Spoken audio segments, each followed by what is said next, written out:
وزه د اواز ملکن صدر فیض المحمود فیض صاحب تخواست کوم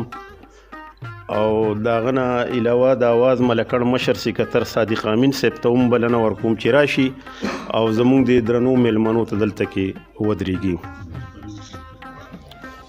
وزه ډېر محترم قابل احترام استاد مشر میلمه بخروان عمر خیل صاحب تخواست کوم چې هغه راشي او دلته زموږ سره د مشر میلمه چوکۍ سنبال کړي. بخروان عمر خیل صاحب. په خصوصي میلمنو کې زه برهان الدین برهان صاحب ته بلنه ورکوم چې هغه هم راشي او زموږ د دې درنو میلمنو ترڅنګ کینی. د برهان الدین برهان صاحب نه پس زه علي محمد سحر صاحب ته هم بلنه ورکوم چې راشي او زموږ د دې درنو میلمنو سره په څنګ کې کینی. زه د دې پروګرام د صدارت لپاره چې د اواز ملکن د صدر په اجازت باندې به د دې ننني پروګرام صدارت زموږ ډېر ګران محترم پروفیسر ډاکټر اقبال شاکر صاحب کوي، نو زه پروفیسر ډاکټر اقبال شاکر صاحب ته هم بلنه ورکوم چې هغه راشي او زموږ سره په سټیج ناسته وکړي.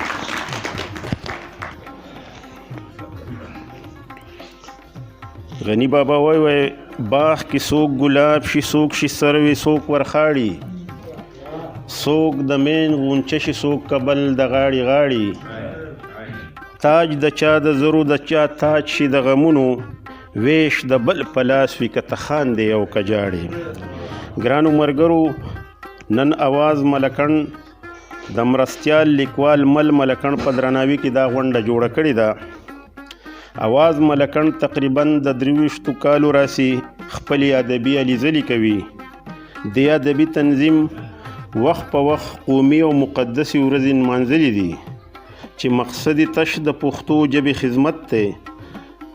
د ژبې د دې خدمت لپاره وخت په وخت ښکلي او ښایسته پروګرامونه کوي. په تیرو څو اجلاسونو کې ملګرو دا فیصله وکړه چې د قومي او مقدسو ورځو د نمانځلو سره سره ادبي ټولنو ته هم د دوی پکار او زیار او اعزاز کې بلنه پکار ده. ګرانو ملګرو، نن چې موږ دلته راغونډ شوي یو نو دا د ملګرو د هغې فیصلې وړاندې قدم دی چې موږ واخیستو او د ملکن په درناوي کې مو دا ښکلی پروګرام جوړ کړو. نن هغه پوهان ادبي استادان مونږ سره دلته ترڅنګ موجود دي. مونږ یې د دې درون راتګ د زړه د کومې مننه کوو او دغه شان وخت په وخت به د نورو ادبي ټولنو په اعزاز کې هم پروګرامونه کوو. اواز ملکن د جنورۍ په 15 نیټه کال 2000 ماسوتن 8 بجې د شورو په شپه په وجود کې راغلي هغه ټولنه ده چې د خپلې ژبې د خدمت لپاره په پراخه زړه ګامونه اخلي. اوس دا پروګرام مخ په وړاندې بیایو. زه د حسین بابا په دې شعرونو د سټیج واګي د اواز مشر سکتر صادق امین ته حواله کومه. ما د اور سپلی په خپو کړې پرې روان شوم، ما د اور سپلی په خپو کړې پرې روان شوم، که څوک وایي د مینې لاره زغنه، نور میتوان د وجود نشته په اجران کې، اوس مې وساتې د دې بلا سختنه. زه د اواز ملکن مشر سکتر صادق امین ته د سټیج واګي پرېږدمه او هغه ته خواست کوم چې راشي او دا سټیج مخ په وړاندې بوځي. بسم الله الرحمن الرحیم. د اواز ملکن صدر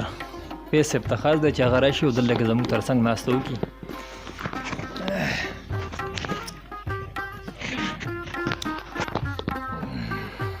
د مشاعرې آغاز کوو او غواړم چې آغاز یې د ترنم نه وکړم. خلیل الرحمن گرداب صاحب ته خاص کوم چې هغه زموږ سره په ترنم باندې کلام شریک کړي. خلیل الرحمن گرداب صاحب. مونږ به سره مختکو وخت سره جانان زکو با سیخ پی بار د خپل صادر جانان صادقه نن خو به ماښام کې ما ضرور یادوي نن مې په زړه راورېدلې د سحر جانان سترګو کې نشه سترګو کې رنګ د خمار پیژنو سترګو کې نشه سترګو کې رنګ د خمار پیژنو مونږ د کلي خلک یو خو ښکلي د ښار پیژنو مونږ د کلي خلک یو خو ښکلي د ښار پیژنو سترګو کې نشه سترګو کې رنګ د خمار پیژنو خشه ډل بدل یو خو د مینې د منزل په لور خشه ډل بدل یو خو د مینې د منزل په لور منډه د یار پیژنو ملنډه د یار پیژنو منډه د یار پیژنو ملنډه د یار پیژنو مونږ د کلي خلک یو خو ښکلي د ښار پیژنو مونږ د کلي خلک یو خو ښکلي د ښار پیژنو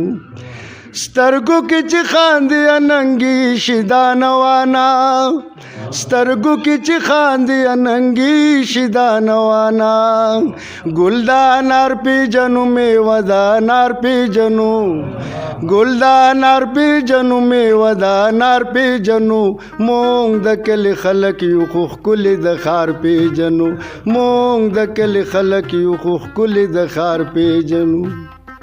ښکلی یو صادق ځان په ګوته باندې مسنډه ښکلی یو صادق ځان په ګوته باندې مسنډه مونږ د مینې غلو د ښایست خریدار پیژنو مونږ د مینې غلو د ښایست خریدار پیژنو مونږ د کلي خلک یو خو ښکلي د ښار پیژنو مونږ د کلي خلک یو خو ښکلي د ښار پیژنو سترګو کې نشه سترګو کې رنګ د خمار پیژنو مونږ د کلي خلک یو خو ښکلي د ښار پیژنو